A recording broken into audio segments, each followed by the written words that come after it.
चीन ताइवान युद्ध में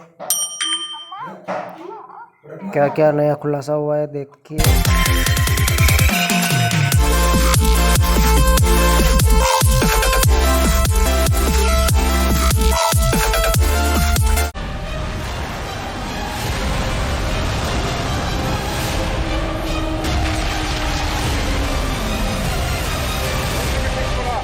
चीन ताइवान बॉर्डर पर हाई है टेंशन।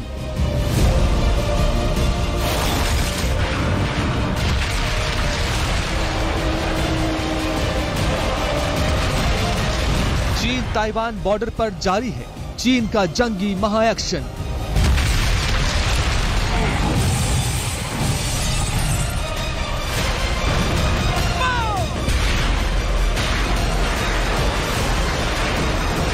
चीन ताइवान बॉर्डर पर बरस रहा है बारूद।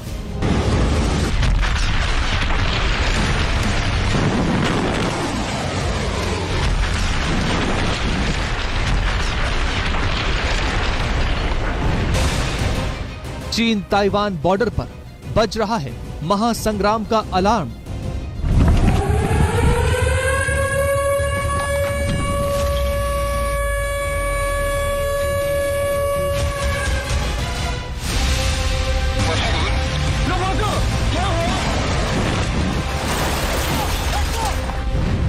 चीन के मिसाइलें ताइवान के आसमान को भेद रही हैं। J-20 stealth bomber fighters plane गरज रहे हैं। दूसरी तरफ अमेरिका ने समंदर में उतार दिया है USS Ronald Reagan aircraft carrier युद्धपोत।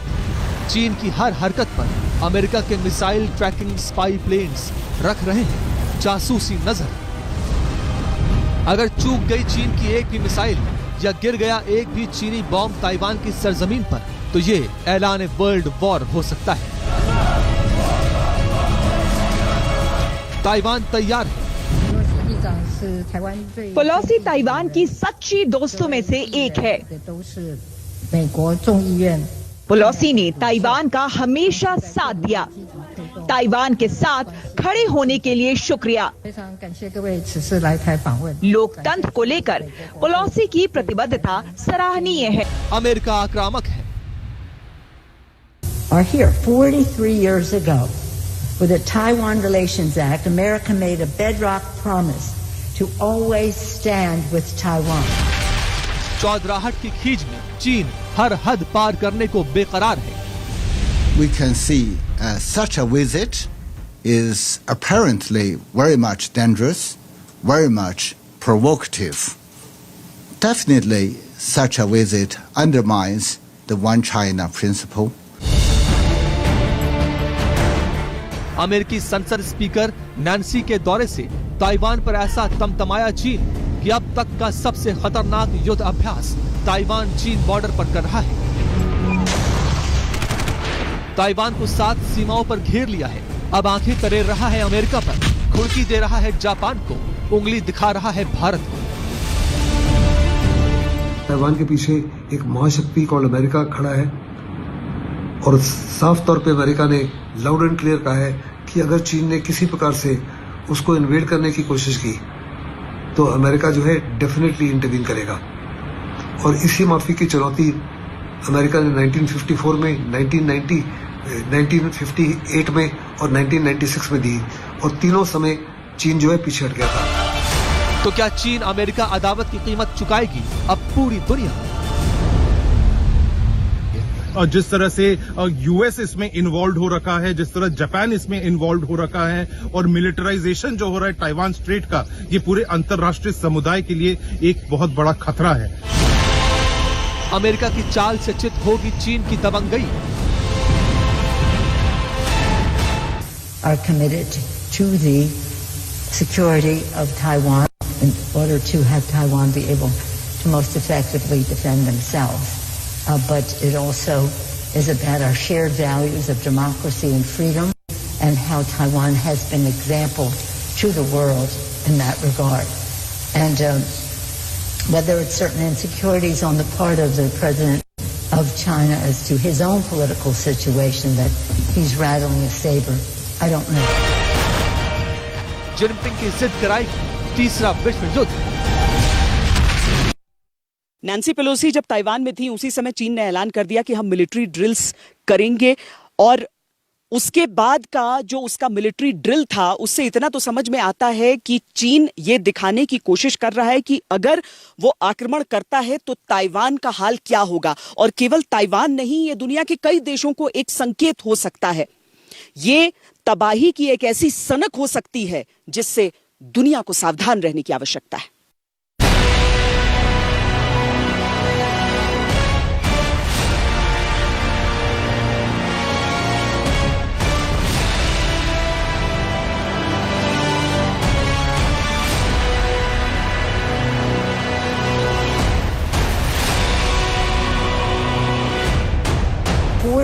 Years ago, with the Taiwan Relations Act, America made a bedrock promise to always stand with Taiwan.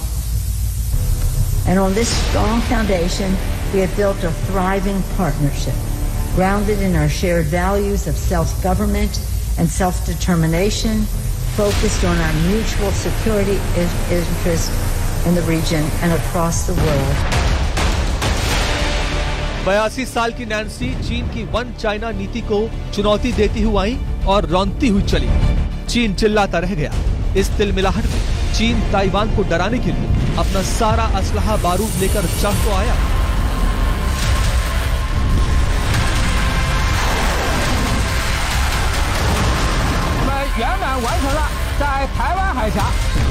लेकिन उसके सामने अब दो सवाल हैं। ताइवान पर जंग थोपी तो विश्व राजनीति में अलग पड़ सकता है, जंग से पीछे हटा तो अमेरिका के सामने झुकने का संदेश जाएगा। चीन के सामने अब साख का सवाल है। ताइवान को लेकर उसने दशकों में जो अपनी नीति दुनिया पर थोपने की कोशिश की है, उसके अस्तित्व का भी सवाल है। चीन के पास शक्ति प्रदर्शन के अलावा और कोई विकल्प नहीं।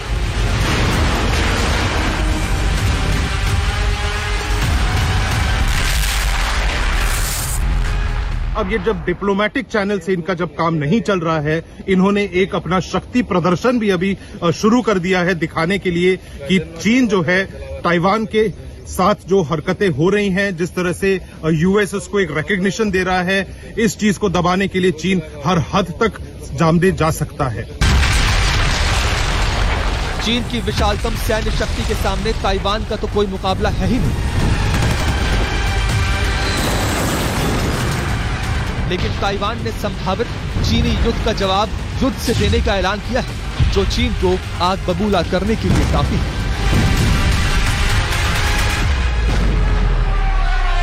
बौखलाया चीन इन हालात की खींच सारी दुनिया पर निकालने की कोशिश कर रहा है। ऐसे में चीन की सनक किसे नुकसान पहुंचा दे, ये कोई नहीं जानता। ताइवान में अमेरिकी वॉर से तड़प रहा चीन दुनिया को भटकाने के लिए भारत को चेतावनी देने पर उतर आया है। कांग्रेस नेता मनीष तिवारी ने भारत का एक प्रतिनिधि मंडल ताइवान भेजने की भारत सरकार को सलाह क्या दी, चीन धमकी देने लगा। तो अमेरिका के नक्शे कदम पर न चले, एक चीन नीति पर कायम रहे और ताइवान से दूरी बनाए।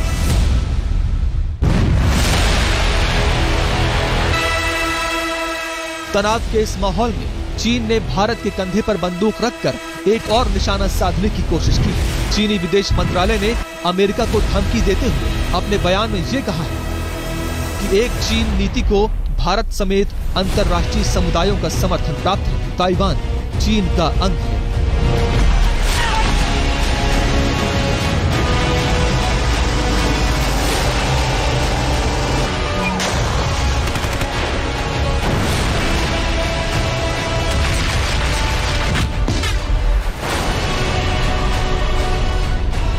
चीन का ये कूटनीतिक पैंतरा भारत की विदेश नीति के लिहाज से बहुत अहम है, क्योंकि ये चीन की कोशिश है कि भारत उसके दबाव में ताइवान या अमेरिका के समर्थन में कोई कदम न उठाए।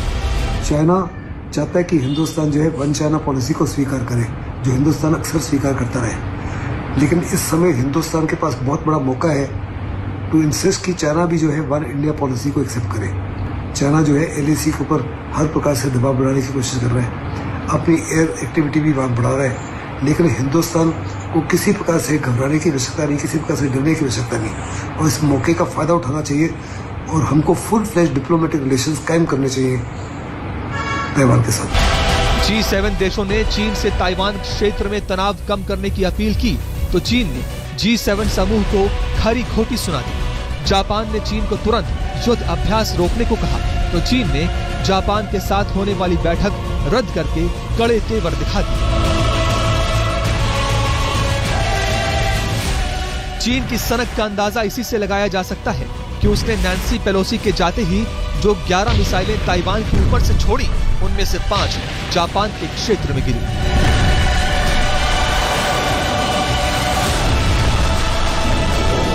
जापान ने कड़ा एतराज जताया, लेकिन चीन को इस पर कोई अफसोस नहीं।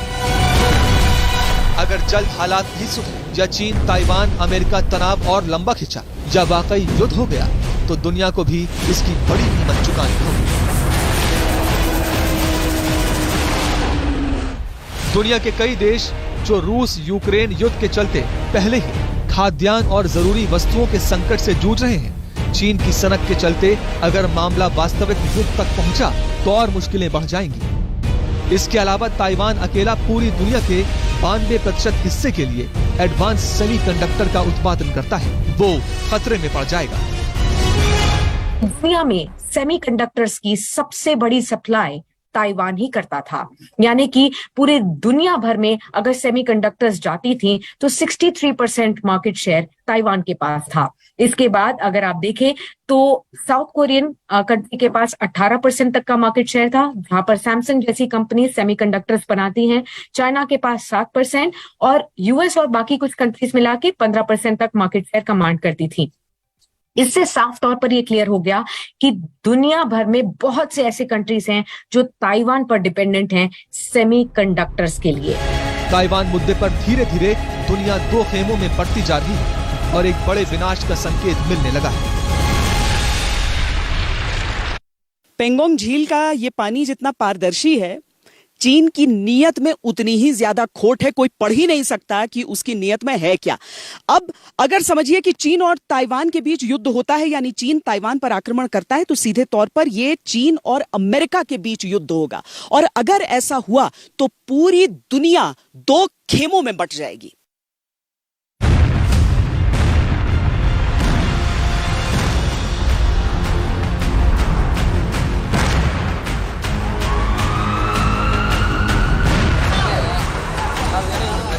रूस यूक्रेन जंग को लेकर दुनिया पहले ही दो हिस्सों में बटी हुई है और अब चीन ताइवान तनाव ने दुनिया की ये दरार और चौड़ी कर दी है। अगर ये तनाव जंग में बदल गया तो तबाही कितनी बड़ी होगी, इसकी अभी कल्पना भी नहीं की जा सकती।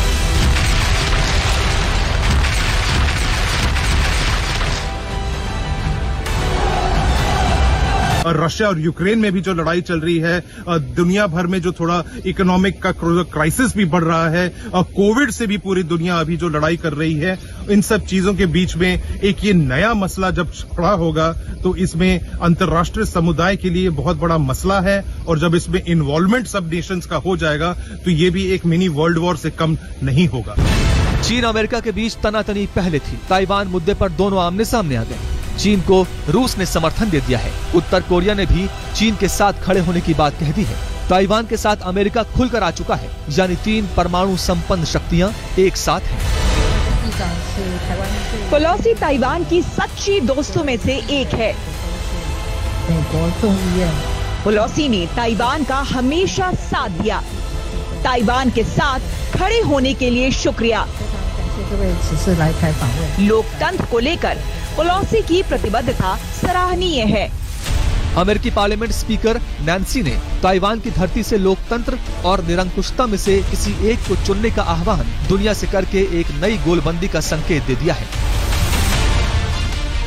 ताइवान के साथ अमेरिका ने सैन्य मदद भी शुरू कर दी है। अगर जंग हुई तो सबसे पहले कनाडा और ब्रिटेन अमेरिका के साथ आने में देर नहीं लगाएंगे। ब्रिटिश अखबार गार्जियन ने एक रिपोर्ट में दावा किया था कि नवंबर 2022 में ब्रिटिश सांसद ताइवान का दौरा कर सकते हैं। हालांकि इस रिपोर्ट पर यूके में चीनी राजदूत जेंग जेगुआंग ने कहा कि हम उम्मीद करते हैं कि ब्रिटेन ताइवान की संवेदनशीलता को कम नहीं आंकेगा और अमेरिका के नक्शे कदम पर नहीं चलेगा।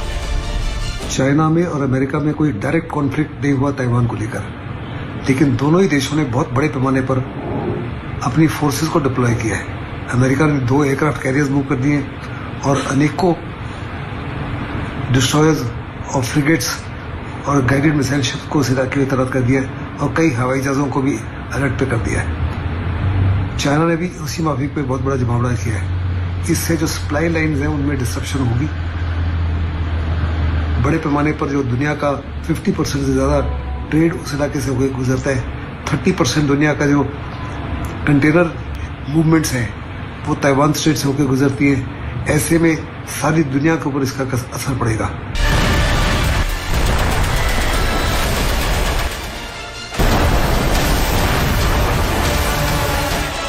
लेकिन जिस तरह रूस यूक्रेन युद्ध के समय दुनिया साफ साफ दो खेमों में बटी थी, वो हालात बनना इतना आसान नहीं होगा, क्योंकि कई नाटो सदस्य देशों के संबंध चीन के साथ काफी गहरे हैं और ताइवान पर अमेरिका को बड़ा समर्थन भी मिलना बड़ी चुनौती है।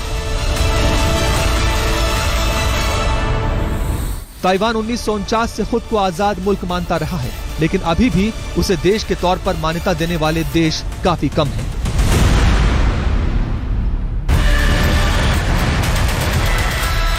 जिस तरह रूस यूक्रेन युद्ध के दौरान भारत दुनिया की कूटनीतिक राजधानी बन गया था, इस बार फिर दुनिया की निगाहें भारत की ओर होंगी।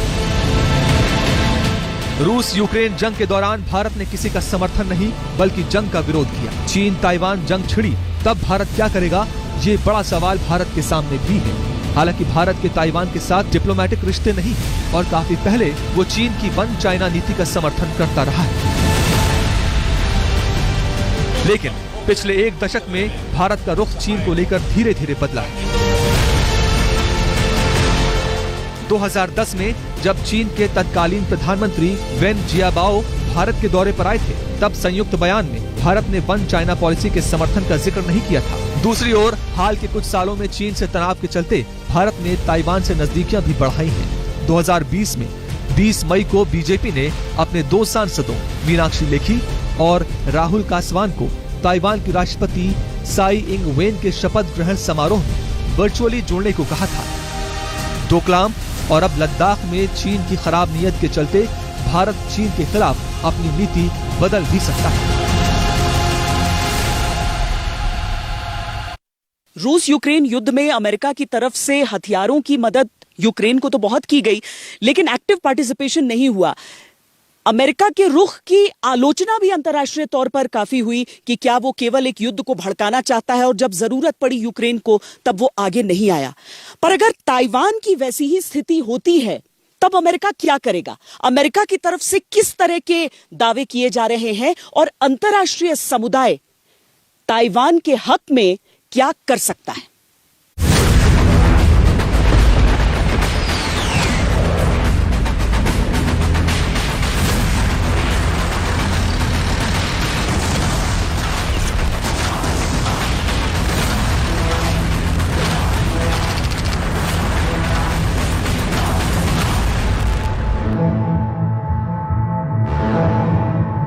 अमेरिका पर आरोप लगता है कि वो जंग के हालात बनाकर खुद किनारा कर लेता है।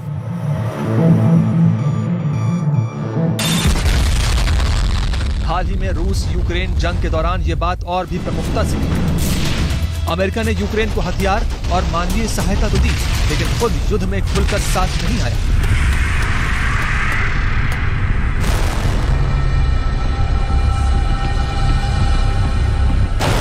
And we're facilitating a significant flow of weapons and systems to Ukraine from our allies and partners around the world, including tanks, artillery, and other weapons. That support is moving with unprecedented speed. Much of the new equipment we've announced in the past 2 weeks has already gotten to Ukraine.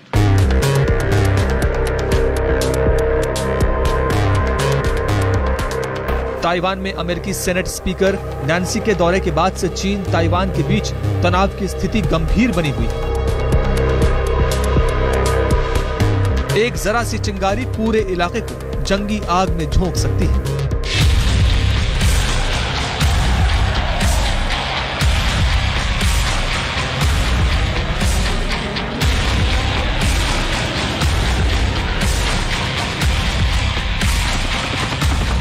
ऐसे में सवाल उठने लगे हैं कि अगर वाकई युद्ध हुआ तो अमेरिका ताइवान की किस तरह मदद करेगा?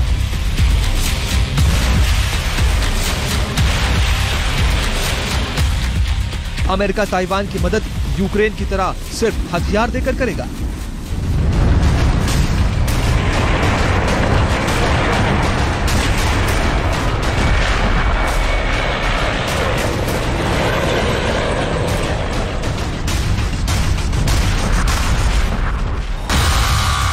ताइवान की रक्षा के लिए अमेरिकी सेना चीन के खिलाफ उतरेगी? सांकेतिक तौर पर देखा जाए तो अमेरिका में सर्वोच्च पद पर नंबर 3 की हैसियत रखने वाली नैन्सी पेलोसी ने ताइवान का साथ देने का भरोसा खुद जाकर ताइवान की धरती से ही किया है, जबकि यूक्रेन के मामले में अमेरिका की तरफ से ऐसा कोई कदम नहीं उठाया गया था। नैन्सी ने जो ताइवान में कहा वही टोक्यो में भी दोहराया, और वो बात थी ताइवान का साथ देने की। अमेरिका चीन को इजाजत नहीं देगा कि वो ताइवान को अलग थलग करे। चीन शायद हमारी यात्रा के बहाने हमले कर रहा है। चीन ने ताइवान को विश्व समुदाय से अलग थलग करने का प्रयास किया है। विश्व स्वास्थ्य एजेंसी में भी उसकी भागीदारी रोकी। हम उसे ताइवान को अलग थलग करने की अनुमति नहीं देंगे।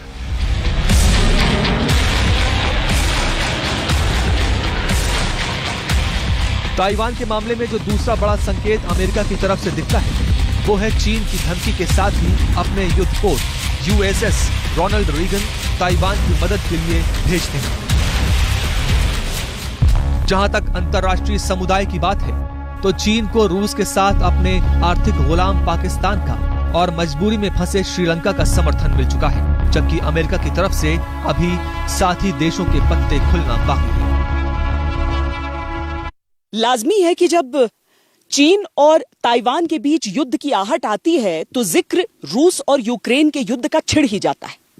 लेकिन यहां हमें यह समझना होगा कि यूक्रेन किस जगह पर स्थित है, किस तरीके से वो लगभग हर ओर से जमीन से जुड़ा हुआ है, और ताइवान एक टापू वाला देश है। यानी परिस्थितियां दोनों की बहुत अलग हैं। ताइवान यूक्रेन के मुकाबले बहुत छोटा है।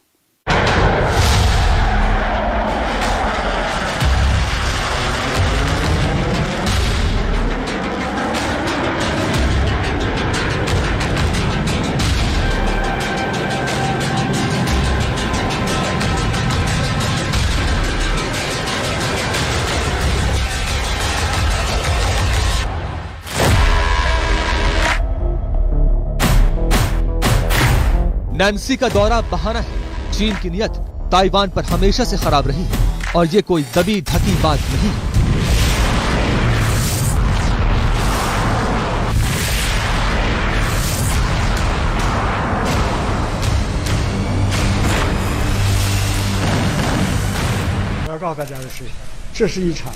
मैं हर एक आदमी को बता देना चाहता हूं कि ये पूरी तरह से एक स्वांग है। अमेरिका ताइवान का इस्तेमाल चीन को घेरने के लिए कर रहा है। अमेरिका लगातार वन चाइना पॉलिसी को चुनौती दे रहा है। अमेरिका का ये रुख आग से खेलने जैसा है और ये बेहद खतरनाक है। जो आग से खेलेंगे वो खुद जलेंगे।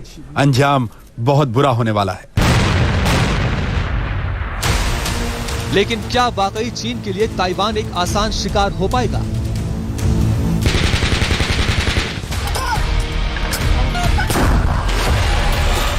चीन और ताइवान की सरहदों के बीच 130 किलोमीटर का अंतर है। इसमें कोई शक नहीं कि विशाल चीन के सामने ताइवान की कोई भौगोलिक या सैन्य हैसियत नहीं है।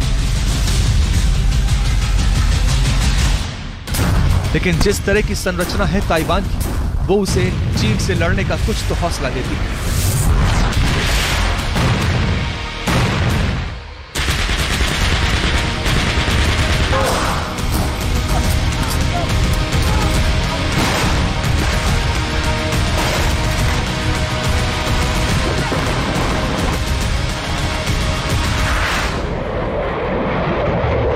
समंदर के बीच बसा ताइवान, ताइवान के बीचों बीच पहाड़ों की चोटियां हैं और हर शहर इन्हीं के इर्द गिर्द बसा है। पहाड़ियां ताइवान की रक्षा हवाई हमलों से तो करेंगी, और समंदर पार करके एक बड़ी सेना के साथ टैंक और हथियार लेकर चीन का ताइवान में घुसना बहुत सरल भी नहीं होगा, क्योंकि ताइवान की एक मजबूत रक्षा पंक्ति भी है। चीन की जो अभी हरकत है वो पिछले 25 सालों के बाद पहले बार चाइना के जो फोर्सेस हैं ताइवान के इतने नजदीक आए हैं। ताइवान स्ट्रेट में जो मिलिटराइजेशन का जो अभी एक्सरसाइज कर रहा है चीन, जिसके तहत जो उनके मिसाइल्स भी अभी जो फायर हुए हैं, जो टेस्टिंग कर रहे हैं वो लोग, टेस्ट फायर जो एक्सरसाइज के आड़ में वो लोग ये सब कर रहे हैं, वो ताइवान के एयर स्पेस के ऊपर से भी गया है और जापान के आइलैंड्स के भी नजदीक जाकर गिरा है ये। जिस तरह से यूएस इसमें इन्वॉल्व हो रखा है, जिस तरह जापान इसमें इन्वॉल्व हो रखा है और मिलिटराइजेशन जो हो रहा है ताइवान स्ट्रेट का, ये पूरे अंतर्राष्ट्रीय समुदाय के लिए एक बहुत बड़ा खतरा है। ताइवान का प्राचीन नाम रिपब्लिक ऑफ चाइना है और ये नाम चीन के इतिहास से निकला है। इस समूह में ताइवान के अलावा कुछ छोटे छोटे द्वीप भी शामिल हैं। जंग हुई तो चीन इन द्वीपों को भी निशाना बनाएगा, जैसा कि उसकी तैयारियों से लग रहा है, क्योंकि उसने सैन्य साजो सामान द्वीपों के करीब जमा करना शुरू कर दिया। चीन के इरादे ताइवान से कभी छुपे नहीं थे, लिहाजा ताइवान ने हर खतरे से निपटने के लिए अपनी तैयारी काफी पहले से की हुई है।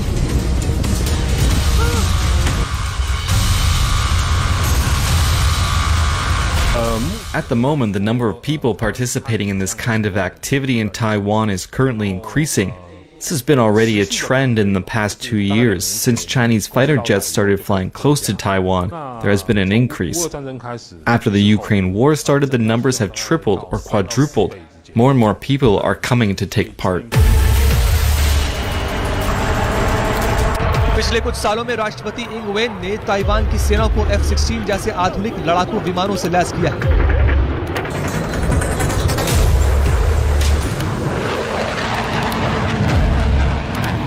सेना का हौसला बढ़ाने के लिए वो खुद उसमें उड़ान भर चुके हैं।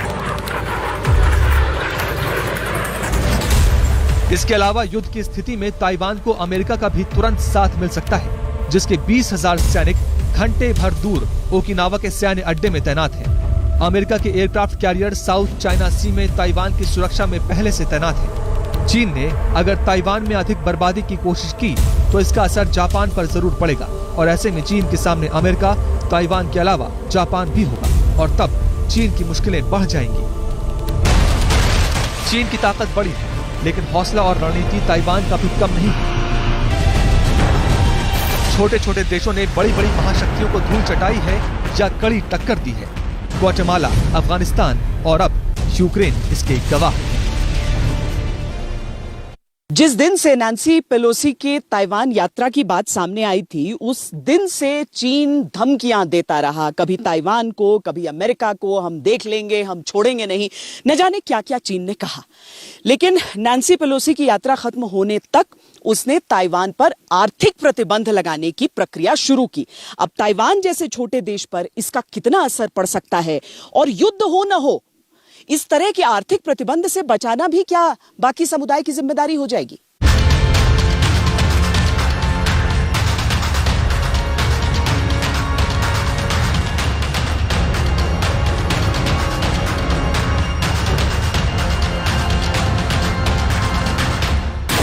अमेरिका से खिसियाया चीन नैन्सी पेलोसी पर प्रतिबंध लगा चुका है। अमेरिका के साथ कई अहम मुद्दों पर बातचीत रोक चुका है। ये तो है उसका अमेरिका पर दबाव बनाने का पैंतरा, लेकिन ताइवान को तो जैसे ड्रैगन अपनी फुफकार से भस्म कर देने पर आमादा है।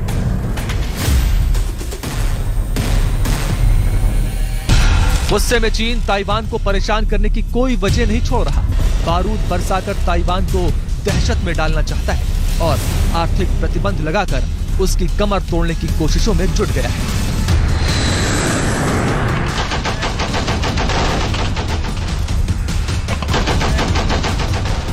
चीन ने ताइवान को नेचुरल सैंड देने पर रोक लगा दी है। इससे ताइवान को काफी नुकसान हो सकता है। कोरोना के बाद से कंस्ट्रक्शन और इंफ्रास्ट्रक्चर डेवलपमेंट ताइवान के लिए इनकम का सोर्स बन गया था। ऐसे में रेत का निर्यात रोकने से ताइवान को आर्थिक नुकसान होगा। चीन ने ताइवान के 100 से अधिक फूड सप्लायर के आयात पर प्रतिबंध लगाया है। बहुत बड़े पैमाने पर उसने ताइवान के ऊपर इकोनॉमिक सैंक्शन लगाई है। साफ तौर पे वहाँ से जितना भी फिश प्रोडक्ट्स आते थे और फ्रूट आता था, उसको खरीदना बंद कर दिया है और मेनलैंड से वहाँ सैंड भेजी जाती थी, वो सब चीज़ें बंद कर दी है। लेकिन इनका जो है, इससे उसका जो डोमेस्टिक ऑडियंस है और सीसीपी जो है, वो खुश नहीं होती। सीसीपी को खुश रखने के लिए और डोमेस्टिक ऑडियंस को खुश रखने के लिए और ये दर्शाने के लिए कि हम अमेरिका में किसी प्रकार से झुके नहीं, चीन के पास एज ऑफ टुडे शक्ति प्रदर्शन के अलावा कोई और विकल्प नहीं था। चीन ताइवान का सबसे बड़ा ट्रेडिंग पार्टनर है और काफी हद तक ताइवान की अर्थव्यवस्था इसी पर निर्भर करती है। चीन ने ताइवान से फल और मछली लेने से भी मना कर दिया है। यानी तय है कि ताइवान की अर्थव्यवस्था पर इसका बुरा असर पड़ेगा। नैन्सी पेलोसी ने जापान दौरे के दौरान ये बात कही जरूर कि ताइवान को अकेला नहीं पड़ने देंगे और हर संभव मदद करेंगे, लेकिन ये मदद कब और किस रूप में पहुंचेगी, इसका इंतजार ताइवान को भी बेसब्री से होगा।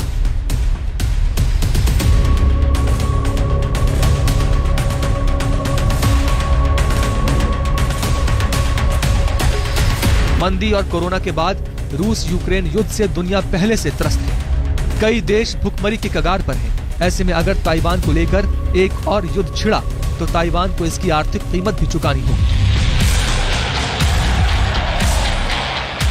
युद्ध के समय हथियारों की या मानवीय मदद मिलती जरूर है, लेकिन एक देश के रूप में दोबारा उठ खड़े होना मुश्किल होता है। ताइवान के सामने यही संकट बना रहेगा।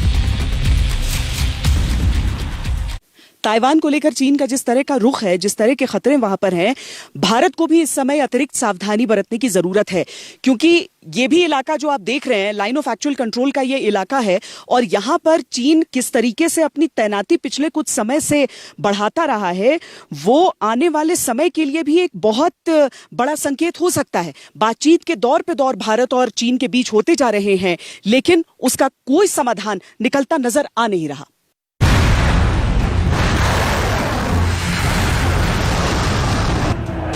ताइवान की आड़ में चीन भारत पर कूटनीतिक दबाव तो लगातार बना रहा है, लेकिन उसकी कुटिलता एलएसी पर जरा भी कम नहीं हुई है। बीते दिनों चीन और भारत के बीच सैन्य और राजनीतिक स्तर पर कई बातें हुई। भारत ने चीन को इस बीच एलएसी पर अपने लड़ाकू विमानों के अतिक्रमण की कोशिशों को तुरंत रोकने की चेतावनी भी दी है। रीजन में आ रहे हैं तो हमारे पास तो पूरा मलाका स्टेट है, सुंडा स्ट्रेट है, जिससे इनकी पूरी ट्रैफिक जाती है। तो इंडिया को कुछ न कुछ तो करना चाहिए, और खास करके इस समय तो आप जब देख ही रहे हैं कि ताइवान के ऊपर में किस तरह से चाइना एग्रेसिव हुआ है, तो इस जगहों पर भी हमें अपने फ्लीट से एक काउंटर करके इनको एग्रेसिव तरीके से इनको चेतावना देना चाहिए कि आप नहीं करेंगे। चीन दुनिया का ध्यान ताइवान से हटाने के लिए भारत से लगती सीमाओं पर कोई भी मिस एडवेंचर करने की हिमाकत कर सकता है। लिहाजा भारत को कूटनीतिक तौर से अधिक रणनीतिक तौर पर चीन से चौकन्ना रहने की जरूरत है। ताइवान तनाव के बीच चीन ने भारत की भूमिका को शामिल करने की कोशिश की, लेकिन भारत ने उस पर पानी फेर दिया है। आसियान सम्मेलन में विदेश मंत्री एस जयशंकर ने ताइवान संकट पर चुप रहकर चीन की कोशिशों को झटका दिया है। जब पाकिस्तान, श्रीलंका और बांग्लादेश चीन के बगलगीर हो, ऐसे में भारत जैसे विशाल देश का खामोश रहना इशारा है इस बात का कि भारत को चीन का कोई दबाव मंजूर नहीं। चीन की चालाकियां लगातार भारत को प्रभावित करने के स्तर तक बढ़ रही हैं। भारत के लिए एक सतर्क होने वाली बात यह भी है कि एक चीनी सर्वे और रिसर्च पोत श्रीलंका के हम्बनटोटा बंदरगाह पहुंचने वाला है। युआन वांग 5 एक डबल यूज वाला जासूसी पोत है जो अंतरिक्ष और उपग्रह ट्रैकिंग के लिए बनाया गया है। ये बैलिस्टिक मिसाइल लॉन्च में भी सक्षम है। इसकी सबसे खास बात यह है कि ये परमाणु ऊर्जा संयंत्रों की भी जासूसी कर सकता है। ऐसे में भारत के लिए खतरा और बढ़ जाता है, क्योंकि हम्बनटोटा से भारत के परमाणु केंद्र और कई बंदरगाह इसकी रेंज में आ जाते हैं। चीन की नीतियां दुनिया के लिए चुनौतियां हैं। जिस तरह भारत ने लगातार चीन को करारा जवाब दिया है, वो चीन के लिए बर्दाश्त से बाहर है, और जिस तरह अंतर्राष्ट्रीय स्तर पर भारत चीन के लिए चुनौती बनता जा रहा है, वो असहनीय। हमारी इस पेशकश में आज के लिए इतना ही। देश और दुनिया की बाकी खबरों के लिए आप देखते रहिए आज तक।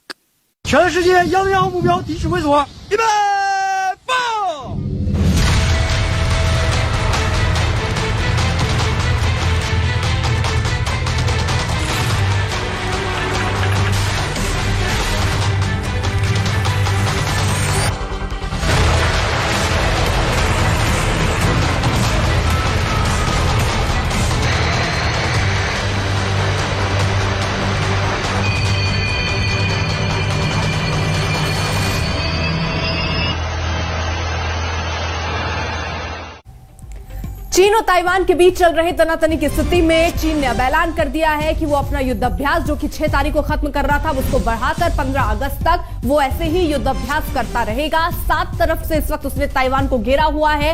15 अगस्त तक येलो सी में उसने अपना ड्रिल भी बढ़ाने की बात कही है। हालांकि रक्षा मंत्रालय जो कि ताइवान की तरफ से भी कई बातें कही जा रही हैं। ताइवान के करीब गरजे चीन के 66 एयरक्राफ्ट, ये बात उनके रक्षा मंत्रालय की तरफ से हुई है। 14 युद्धपोतों ने भी वहां पर डेरा डाल लिया है। 15 अगस्त तक अब येलो सी में फायर शूटिंग ड्रिल चीन की तरफ से होगी। ये जानकारी भी सामने चीन की तरफ से आई है। ये पूरा विवाद दरअसल तब गहराया जब अमेरिका के स्पीकर नैन्सी पेलोसी ताइवान के दौरे पर पहुंचती है, क्योंकि इससे पहले ही चीन ने यह कह दिया था कि अगर वो आती हैं तो ये आग से खेलने जैसा होगा। लेकिन बावजूद इसके उनका यात्रा ताइवान के लिए होती है, जहां पर वो सीधे तौर पर कहते हैं कि वो चीन की विचारवादी नीति से सहमत नहीं।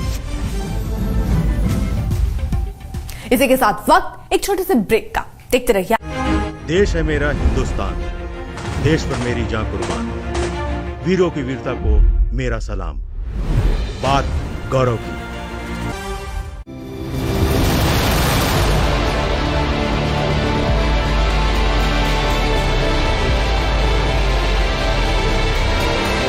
कीमत कपड़े की नहीं है, कीमत सम्मान की है। देशभक्ति के लिए इससे बड़ी कोई चीज नहीं।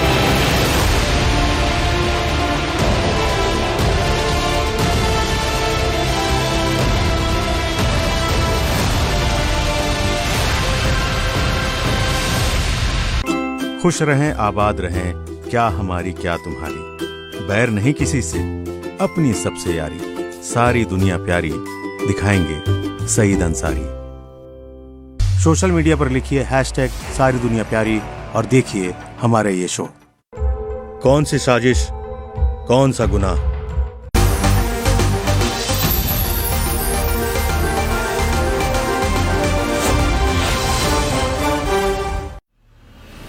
आपदा हो या युद्ध हो, एयर रेड के ये सायरन समय समय पर आपको सुनाई देते हैं।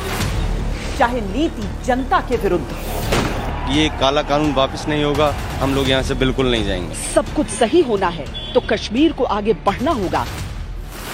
धर्म हो, कांड हो, भावनाएं भड़की या दंगे भड़काए गए, या मुद्दा राष्ट्र निर्माण हो, दुश्मन कोई भी सामने खड़ा हो, जीत हमारी ही होती है। देखिए मेरे साथ, जनता के लिए, जनता के द्वारा, जनता की दस्तक।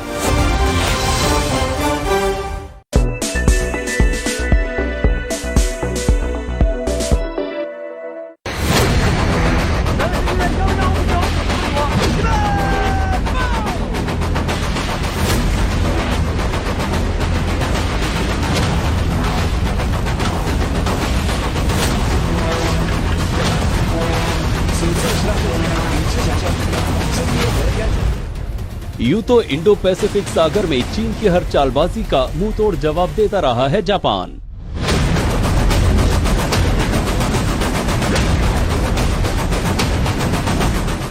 जापान की सरहदों की हिफाजत अमेरिका के जंगी जहाज भी करते हैं, इसलिए चीन की धौंस आमतौर पर जापान पर नहीं चलती। लेकिन इस बार ड्रैगन ने जापान से सीधा पंगा ले लिया है।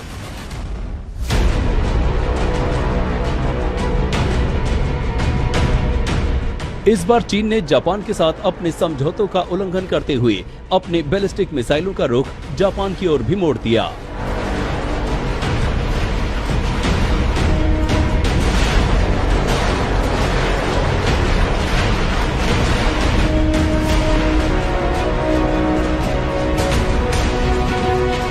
लाइव फायर एक्सरसाइज के दौरान उसके चीन की 5 बैलिस्टिक मिसाइल्स जापान के एक्सक्लूसिव इकोनॉमिक जोन में गिरी हैं।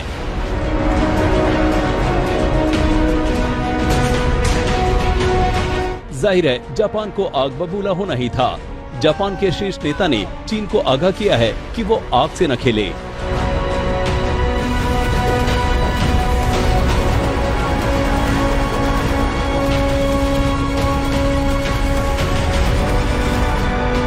जापानी प्रधानमंत्री फूमियो किशिदा ने कहा कि जापान के स्पेशल इकोनॉमी जोन की ओर दागी गई चीन की 5 बैलिस्टिक मिसाइल क्षेत्रीय शांति और सुरक्षा के लिए खतरा है। मुमकिन है कि चीन ने जानबूझकर ऐसा न किया हो, लेकिन अंदेशा ये भी तो है कि चूंकि नैन्सी पेलोसी ताइवान से होते हुए जापान तक गई हैं, इसलिए चीन ने एक साथ अमेरिका और जापान को इसके जरिए संदेश भेजा हो। अमेरिका के सेक्रेटरी ऑफ स्टेट की तर्ज पर नैन्सी पेलोसी ने भी कहा कि चीन बेवजह पंगे ले रहा है। And I don't want the Taiwan visit to deflect attention from what really our purpose was. We planned this a long time ago, and we couldn't go at one point because of COVID, and then a high-powered Senate delegation came. I don't know what the Chinese said about that. ये सच है कि चीन पहले ही America को चेतावनी पर चेतावनी दे रहा था कि उसके आंतरिक मामलों में किसी भी तरह की दखल ताइवान और अमेरिका दोनों पर भारी पड़ेगा। चीन के विदेश मंत्री ने तो यहाँ तक कह दिया था कि जो आग से खेलते हैं उनका अंजाम अच्छा नहीं होता। लेकिन यहाँ आग से खेल कौन रहा है, उसकी मिसाल है ये मिलिट्री ड्रिल। इस ड्रिल के जरिए चीन ताइवान की स्वायत्तता को रौंद रहा है।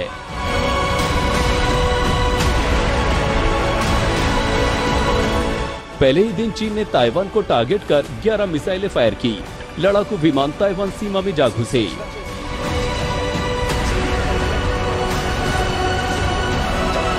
ताइवानी रक्षा मंत्रालय के मुताबिक पीएलए ने ताइवान सीमा के पास 11 डोंगफेंग बैलिस्टिक मिसाइलें दागी हैं। 27 चीनी फाइटर जेट्स ताइवान सीमा में घुस आए। हम जंग नहीं चाहते, लेकिन जंग के लिए तैयार हैं।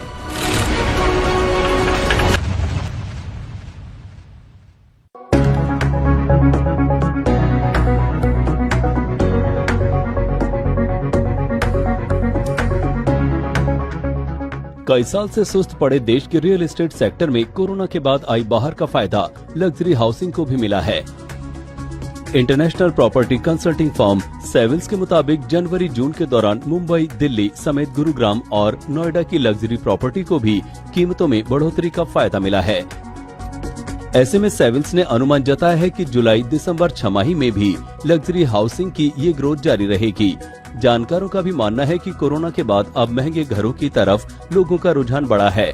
लॉकडाउन में घरों में कैद रहने के बाद अब लोगों को ऐसे घरों की तलाश है जहां पर सभी तरह की आधुनिक सुख सुविधाएं मौजूद हों। अगर आंकड़ों की जुबानी लग्जरी हाउसिंग की ग्रोथ को समझें, तो फिर सेविल्स के मुताबिक 2022 की पहली छमाही में दिल्ली में लग्जरी फ्लैट्स के दाम 4%